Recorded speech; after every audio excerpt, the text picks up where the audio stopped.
Meanwhile, there are some breaking inputs that have just come in where the Russian and the Belarusian athletes will no longer be allowed to participate in the Beijing Paralympic Winter Games. The International Paralympic Committee's statement, of course, has made this clear that the Paralympic athletes from Russia and Belarus will no longer be allowed to participate in the Beijing Paralympic Winter Games.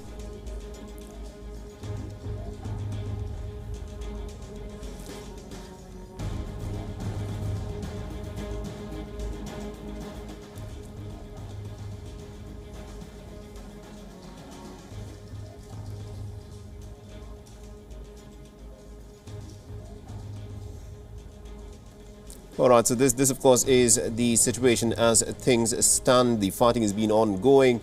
Remember, through the night there is a curfew that is imposed on several Ukrainian cities because of the fact that the Ukrainians fear that there could be more missile strikes that could take place through the night.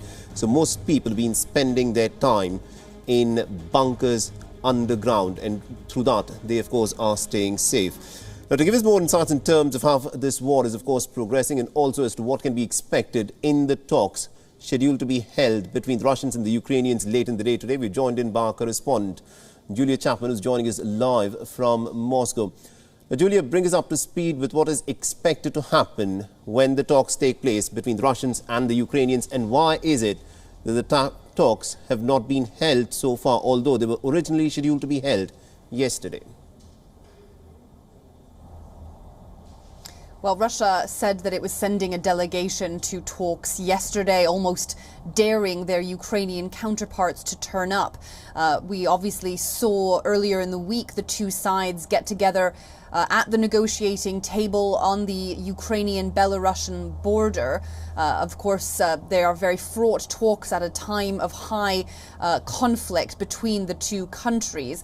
And as for the second round, Russia said that they would continue talking to the Ukrainians after Monday's talks. Yesterday, the Kremlin said that the delegation was being sent and was prepared to hold further negotiations, but it didn't become clear until overnight that Ukraine was willing to continue these talks.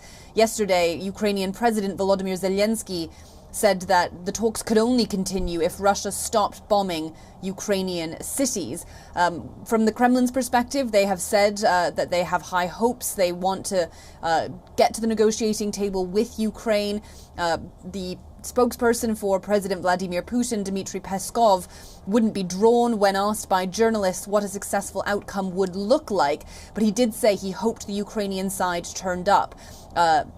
Russia has said that it will not attach preconditions or any kind of ultimatum to these talks. It says it's committed to the negotiating diplomatic process, but undoubtedly, given the state of the conflict between the two sides at the moment, there are not very high expectations going into these discussions.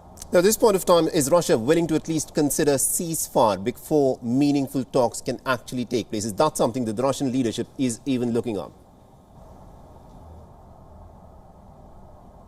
They have said that they are willing to negotiate diplomatically. They have not said what those talks entail or what they are willing or unwilling to engage in. All right, and also, what is the situation like within Russia since the crippling financial sanctions have been imposed by the West? We've heard of long queues at the ATMs. How badly have the Russian people been affected because of the financial costs imposed by this war?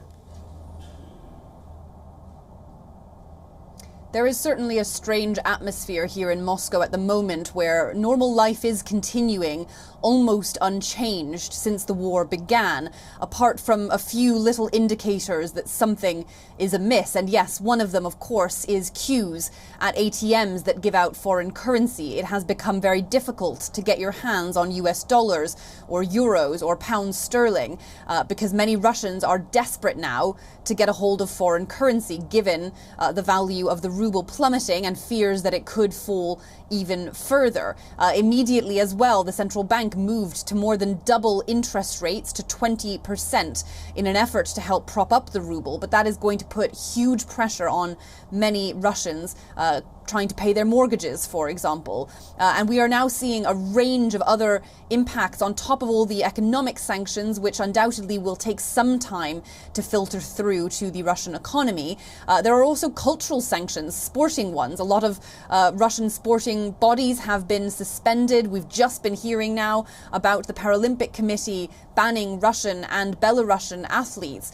Sony, Disney, other film producing studios are banning the release of their films, at least for now, in Russia. Netflix is likely to have to shut down because it won't comply with a new legislation here in Russia that it needs to show and provide state media channels. There are going to be a huge number of implications for ordinary Russians. Of course, airspaces are closing all around Russia. At the moment, there are few countries that you can fly in and out of Russia over and to and from. So there are a lot of implications we are already seeing, but these are mostly just the initial shocks. The medium and long-term effects of these sanctions are going to be very painful indeed. Absolutely indeed. And lastly, just before we let you go, within Russia, is there any support for the war? We've been looking at protests that have taken place in cities like Moscow and St. Petersburg, but how convinced are the common Russian people that what their government has now resorted to do in Ukraine is the right thing?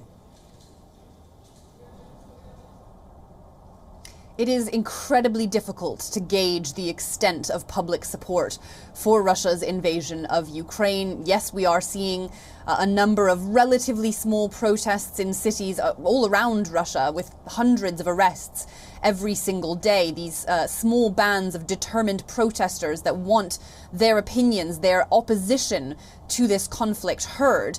There will be many more Russians that are strongly objecting to these actions, but fear that they are risking their lives, their livelihoods, if they go out onto the street and protest. So certainly there is a big swathe of the Russian population that does not want to see anything like this happening. They are horrified by the campaign of aggression that their government is waging in Ukraine, a nation that they consider to be very close culturally and spiritually to Russia.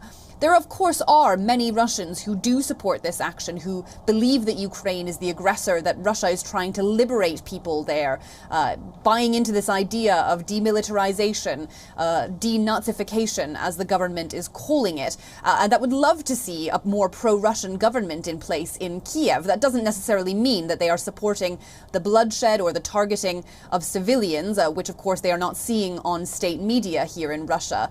But polling is very difficult to carry out under these circumstances, so it will be very difficult to get a good idea of exactly the extent to which Russians support this action. All right, we'll have to leave there. Thank you very much indeed, Julia Chapman, for joining us from Moscow and getting us all those updates in terms of how this war, of course, is going and where the talks could, of course, be heading once the talks begin, hopefully later this afternoon. WION is now available in your country. Download the app now and get all the news on the move.